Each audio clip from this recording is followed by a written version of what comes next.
Is enlightenment boring? Is the Buddha world meh? This is what a patron asked me. He sent an email, and it's going to be the topic of our discussion today. Listen to this. This is a great question. He says, "Hi, a couple of years ago, I downloaded a transcript of Joshu Sazaki's Buddha is the Center of Gravity." So Joshu Sazaki is my teacher. Buddha is the Center of Gravity is this tiny little pamphlet self-published by it was called the Lama Foundation, or the people that published this book, where my teacher gave this talk and led a week-long Daisashin retreat. So in this book, Joshu Sazaki Roshi talks about how dry and tasteless, quote, the Buddha world is. And my question is, what? Why? Huh?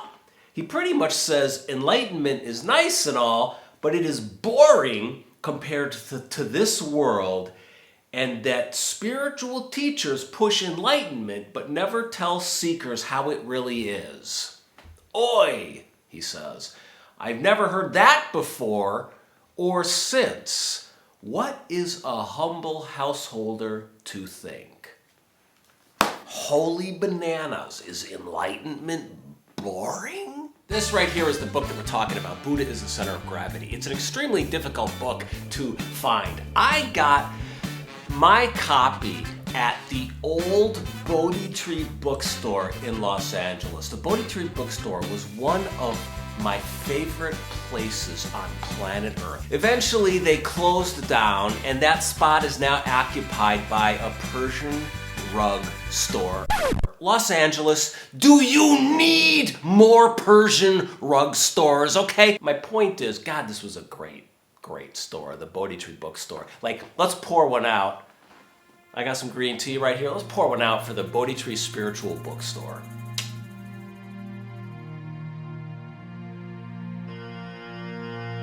Is the Buddha world boring? First of all, we have to understand the context in which Roshi made these statements. So he was giving a teisho, which is a public lecture on a specific classical Zen teaching. Okay, so the teaching that Roshi was addressing when he made this statement is called Hyakujo's Fox, which is a koan included in a collection of koans called the Muman Kan, or the Book of Muman. Hyakujo Osho, the Zen master, he's preaching. And whenever Hyakujo is preaching, there's this old stranger there. So Hyakujo notices this guy in the crowd, right? One day, this old man stuck around when Hyakujo was done giving his talk. And the master, Hyakujo, says, "Who is this standing in front of me?" Okay, here we have an encounter. The wave function has been collapsed. Reality is manifest. There are no more probabilities. The Zen master has spoken. What up, bro? The old man says, well, as it turns out, I am not a human being. In the past days of Kasho Buddha, a Buddha who lived about 2 million years before Shakyamuni Buddha, the historical Buddha figure, was born, I was head of the monastery on this very mountain. That's what the old man tells Hyakujo. So this old man is telling Hyakujo, look, a long time ago, I was the Zen master on top of this mountain. I had a student come to me. The student says to me, he says, hey, listen, I have heard that all Zen masters are totally free of doctrines. I have also heard that all beings are subject to the doctrine of cause and effect. So, is a Zen master, an enlightened person, subject to the doctrine of cause and effect? And then the old man says, what I told this student was, nope. Apparently that was the wrong answer. And now this old man, who's a foxy old man, says, I'm tired of being a fox. He says, deliver me from the bondage of being a wild fox. Give me the answer to this koan, this old man says. Is a Zen master subject to the doctrine of cause and effect or not? And the master Hyakujo says, in this translation, the doctrine working of cause and effect is as clear as noonday. A little bit of a poetic answer. My favorite translation of the answer to this question is, so remember, the question is the Zen master subject to cause and effect? My favorite translation of the response is he or she or they, the Zen master, cannot ignore it. So here at the beginning of the Teisho, there are two worlds that are set up here. There is the world beyond doctrine, beyond even the doctrine of cause and effect, and there is the world of cause and effect, right? There's we could call this the worlds of the relative and the absolute, or the worlds of heaven and earth, or the human world and the Buddha world. And so at the beginning of his Teisho, Roshi addresses this, and he says, what is Zen? It's the study of the self, the study of yourself, okay? He says everybody has a self, and everybody is always unconditionally affirming their own self.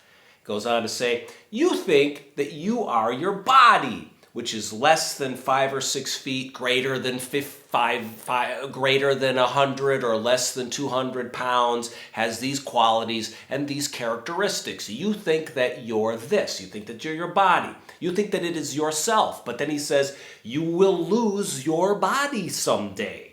So if you depend on your body as yourself, then someday you will lose yourself. The thing to think about is everything, absolutely everything that I think of as myself, no matter how much I cling to it or hold on to those characters, traits, and qualities, they are changing moment after moment, and ultimately time will wipe them all away.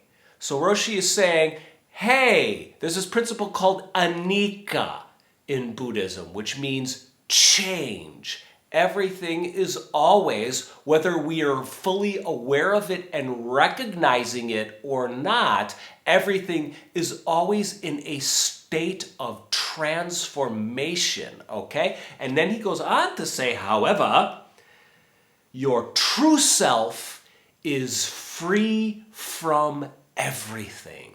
Then he says, if you guys want to talk about freedom from the point of view of yourself, which you affirm unconditionally, you will never, ever be free, even after 100 or 200 years. Okay, so this is a really important statement. What I take this to mean is anytime the self speaks of enlightenment or satori or of being free, anytime this limited, conventional, conditional I am self, the self of the relative human world here on earth, anytime that self tries to lay claim to the absolute, it is deluded. A few paragraphs later,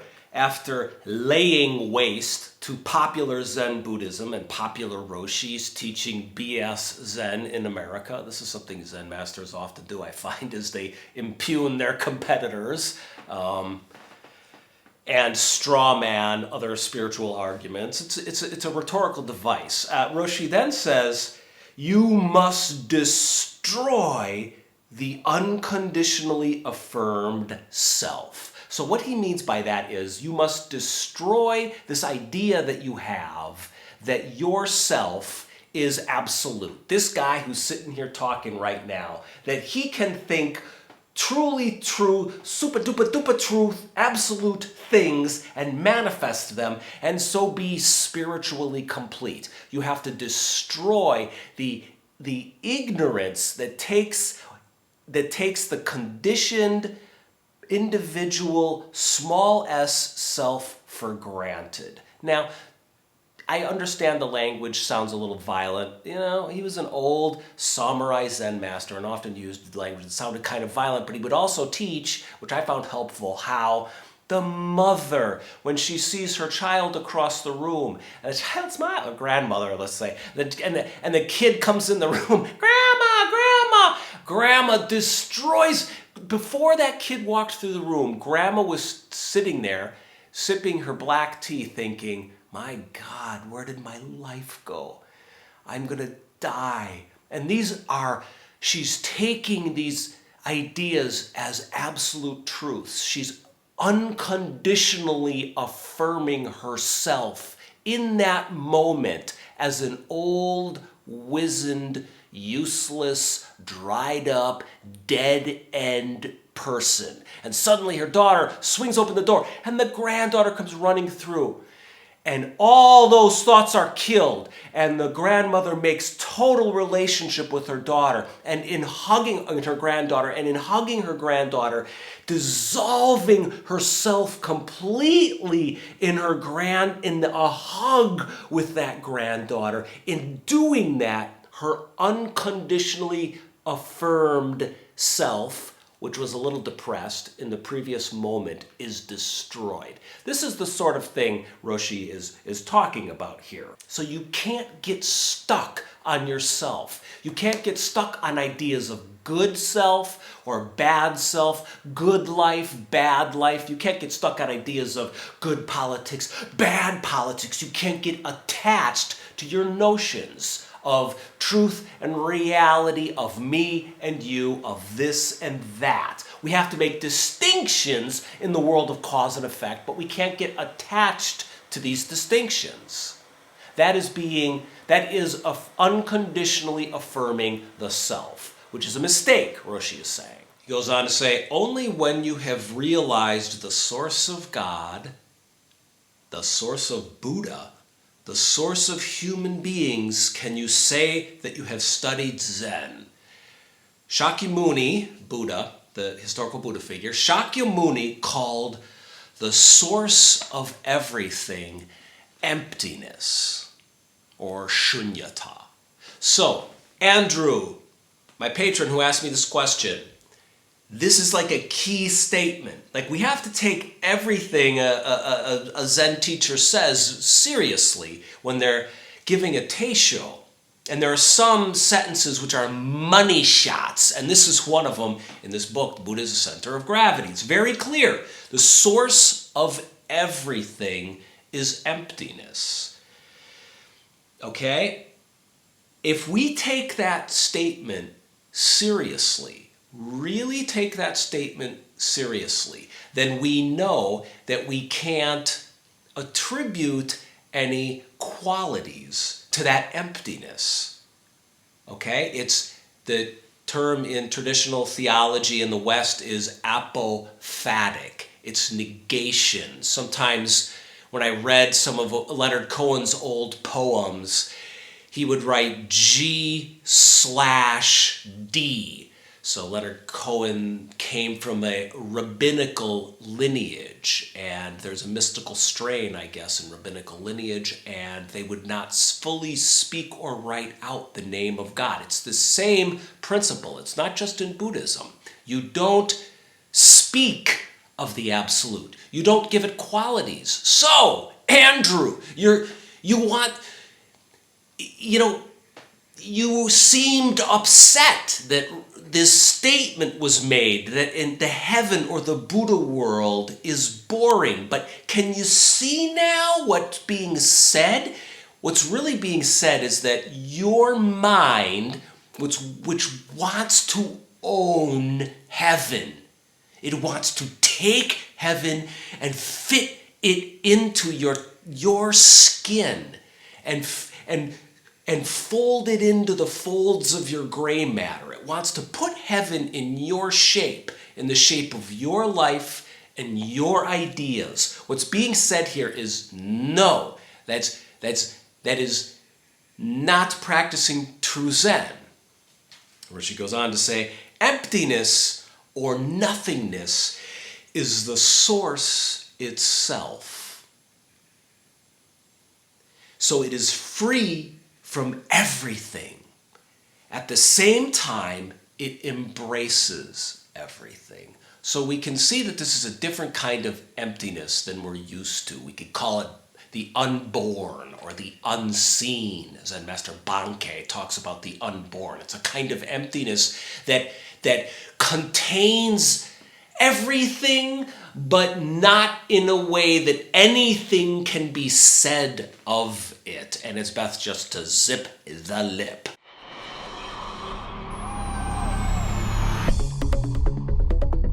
We are born screaming for the tit, for the warmth of our mother's chest. We are born screaming for someone to wipe the goop off our heads, to feed us, to hold us tight. Please hold me, please hold me, please hold me. I'm scared. We need continually, moment after moment, food, attention, love, money, shelter, oxygen, right? If nothing else, we need oxygen and hugs in this life. We're born needing, right? And it's difficult. It causes us suffering. We look around and we say, I wish I was like that person. They seem to be fulfilled. They have all these beautiful children and they live in a big house and they've got these special trees and $100 bills grow off these trees and they just go pick these $100 bills and shine their bright shiny teeth at me and go buy expensive cars and wonderful healthy food all day. Some people have perfect lives. These are illusions that we have, right? In this book, Buddha's the Son of Gravity, my teacher is trying to, I would say, present a teaching about true fulfillment, okay? And I believe and experienced in working with him what he might mean by this. We could call it the manifestation of the Dharma, okay? And how this fulfillment happens is not through the acquisition of any quality or trait, be it a personal trait like a better character, or a physical trait like a nice house, money, a good spouse, great children, etc. None of these have to do with fulfillment. This is Mara, or delusion, illusion, okay? It's one of the 3 poisons in Buddhism, right? In fact, true fulfillment comes, for example, when I would go into the Sanzen room to do koan practice with my teacher. I would do my great bows, and he would reach forward and I would reach forward and our hands would meet. And my thinking mind, the self that distinguishes between him and me and this and that, would dissolve. It was an infinitesimal moment, a moment smaller than time and space. I don't know what kind of a gap that is. It can't be spoken of. It's infinite and infinitely small. And we would dissolve together. And in that moment of dissolution, when I gave myself completely to this activity of taking and receiving his hand, in that moment, myself would dissolve sometimes. There was no, that was the Buddha world. We manifest the Buddha world. We manifest heaven. It's always there, but our egos are clouding it, getting in the way. Our thinking mind, our unconditionally affirmed self. So Roshi is very clear to speak in this book about how the Buddha world is emptiness. And that emptiness means freedom. He makes that connection very clear in this book. And what we're free of are all these heavy ideas of self, of other, of me, of world, right? We're free of all that. And fulfillment is found in the moment of connection, complete connection without ego. That was a mouthful. I need to go spit. I worked up a lot of saliva with that one.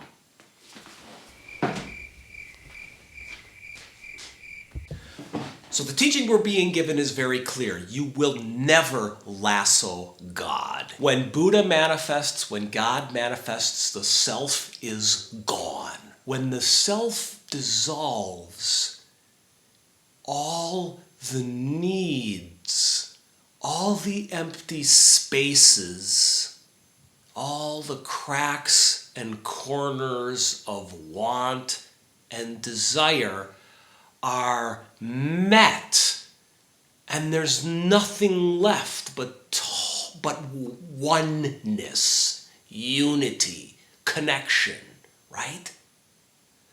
Like everything over here in this half of the activity, the grandma, meets everything over here in this half of the activity, the granddaughter, and the old and the young, and the self and the other, and the I need you and you need me come together and dissolve into each other. And there's no words, there's no thoughts, there's no Buddha, there's no God, there's just what my teacher called zero. But then you can't stay in that zero forever. The granddaughter and the grandmother have to separate and then manifest that zero again in new situations as life presents us with challenges and opportunities to manifest God, Buddha, and fulfillment over and over and over, in between birth and death. If you'd like to support me in between my birth and death and this channel, Zen Confidential, you can go to patreon.com/Shozan Jack Hobner. That's a great way to support this channel, and I very much appreciate it. You can also go to the PayPal link, which is in the video description below. But you don't have to do anything if you don't want to. You can give zero funds, and I'll still keep giving these videos here because it's a great privilege and an honor for me to do that. You can hit like, you can hit subscribe, and you can hit notifications too. Otherwise, let's all go manifest some of that silent, ineffable, apophatic emptiness together.